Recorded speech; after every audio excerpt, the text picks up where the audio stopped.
یانەی هەندرێن خۆی بە برنەوە ئاشکردەوە لە کۆتاییەکانی قۆناغیەکەمی خولی نایابی کوردستاندا دوای برنەوەی لا کەرکووکی میوانی لە یاریەکانی هەفتەی 12 خولی نایابی کوردستاندا.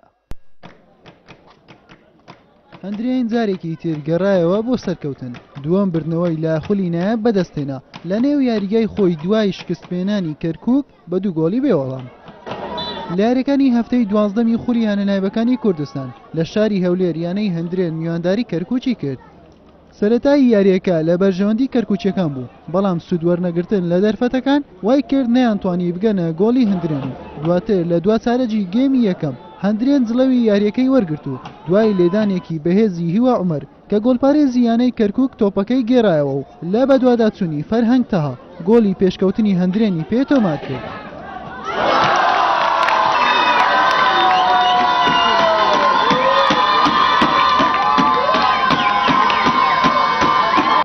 لە کۆتا خولەکی ئەم گێمەش ئامانج ئەکرەم دەرفەتێکی ئاسانی لە هەدەردا و نەیتوانی گۆڵی دووەمی یانەکەی پێتۆمار بکات. لە نیوەی دووەمی یاریەکە هەندرێن دووبارە باڵادەستی خۆی نواند و دوای لە دەستدانی دەرفەتێکی ئاسان لەلایەن ئامانج ئەکرەم لە خولەکی 61 یاریزانی لاو هێمن ناظم گۆڵی دووەم و دڵنیایی هەندرێنی تۆمار کرد.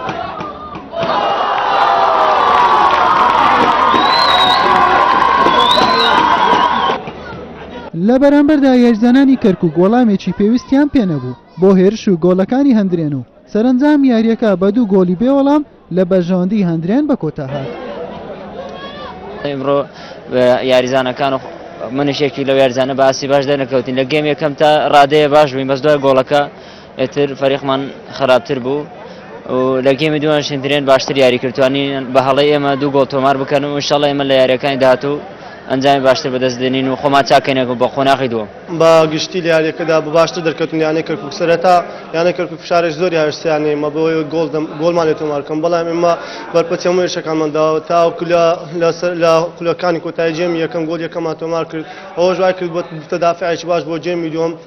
ئەمە یاریەکە لە یاریەکە بە گشتی باشتر بوون لە جێمی دووەم زۆر بە باشی بەدەرکەوتین گۆڵی دووەممان تۆمار کرد و ئەوە ژوای کرد یاریزانەکان زۆر بە ئاسوودەیی یاری بکەن لە کۆتاییدا سەرکەوتن بۆ ئێمە زۆر گرنگ بوو لە مەرحەلەی یەکەم لە کۆتاییەکان ئینشاڵڵا لە مەرحەلەی دووەم دێنەوە و نامنافەسە دێنەوە یانەکانی پێشەوە.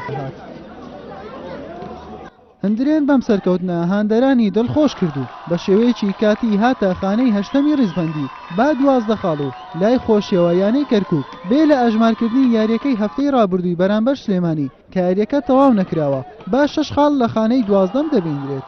حوسێن محەممەد کەناڵی ئاسمانی پێیان هەولێر.